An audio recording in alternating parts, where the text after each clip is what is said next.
Have you ever heard a story so wild, so absolutely bonkers, that you just have to know more, even if you're pretty sure it's complete nonsense? Well, buckle up, because today we're rediving into one of the greatest conspiracy theories of all time, the Philadelphia experiment.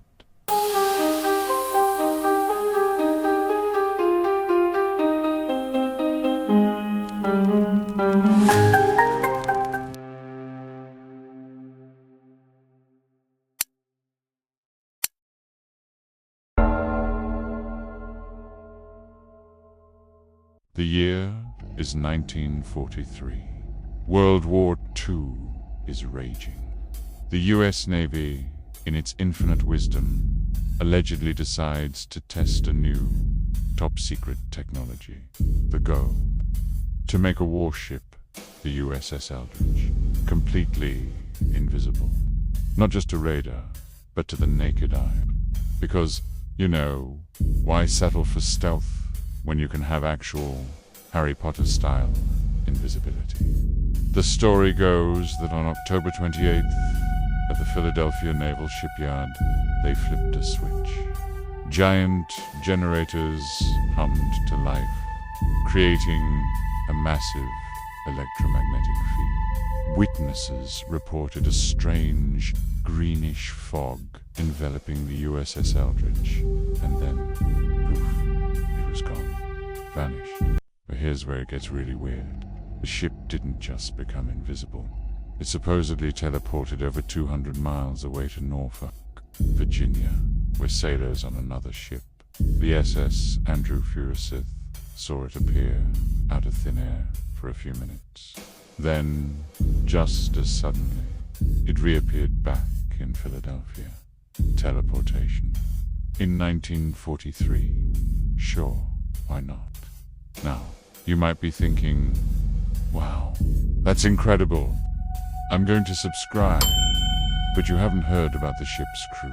This little joyride through space-time didn't exactly go smoothly for them. According to the legend, the side effects were less than ideal. Some sailors were reportedly driven insane. Others became intangible, able to walk through walls. And the most gruesome part: some were found physically fused into the ship's metal bulkheads and decks.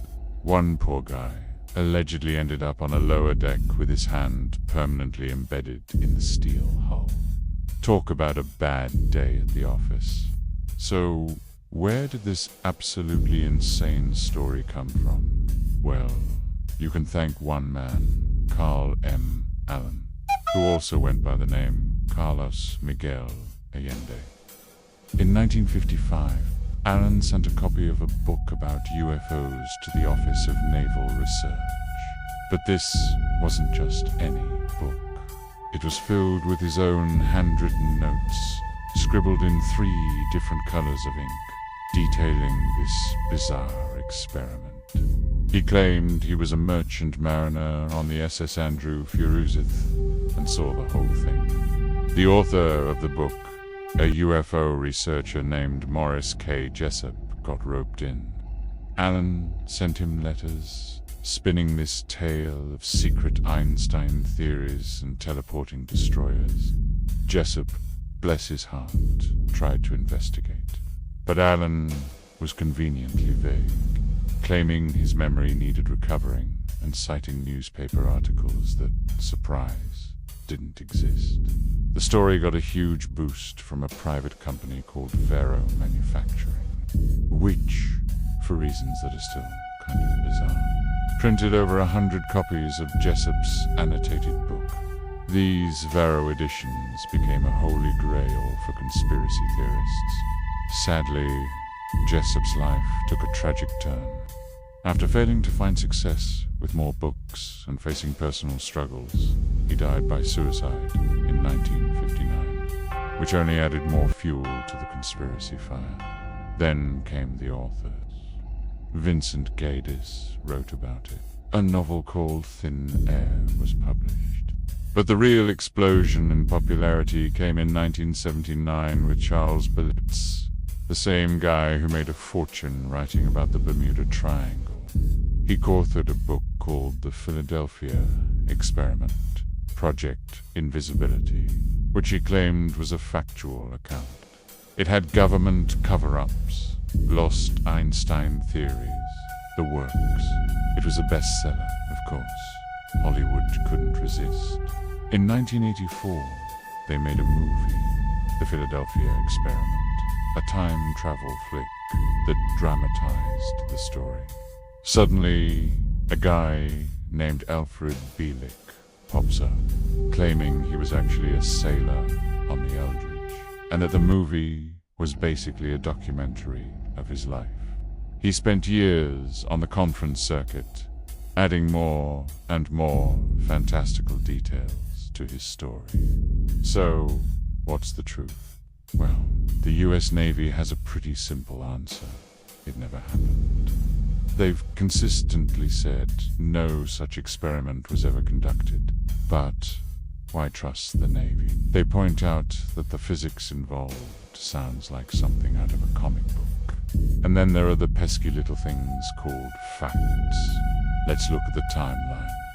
The USS Eldridge wasn't even commissioned until August 1943 and was in either New York or the Bahamas when the experiment supposedly took place in Philadelphia. The ship's own deck logs, which are publicly available, show it was never in Philadelphia during that period. In fact, a reunion of Eldridge veterans in 1999 told a newspaper they'd never even docked there.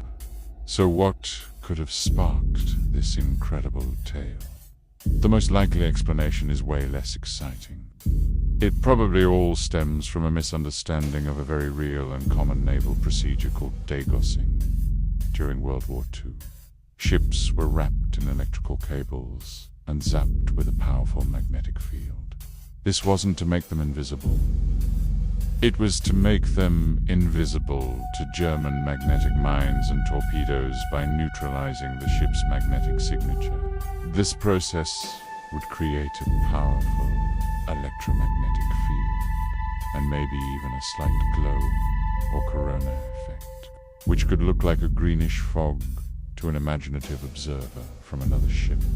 It's also possible a naval ship used the C&D Canal, a route closed to civilian traffic, to travel from Philadelphia to Norfolk much faster than a merchant ship could, making it seem like it transported.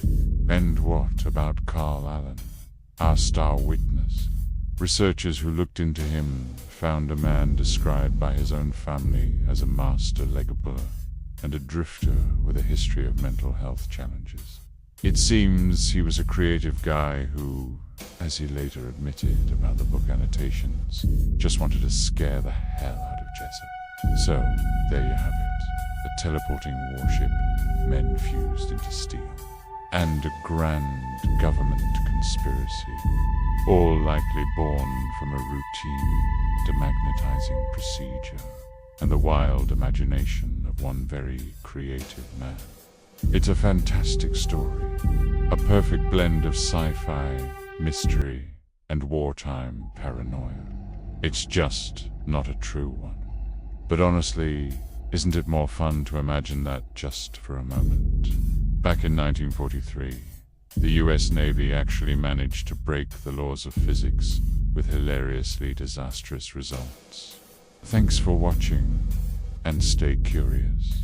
If you enjoyed this dive into the bizarre, make sure to hit that like button and subscribe for more deep dives into history's wildest and creepiest tales.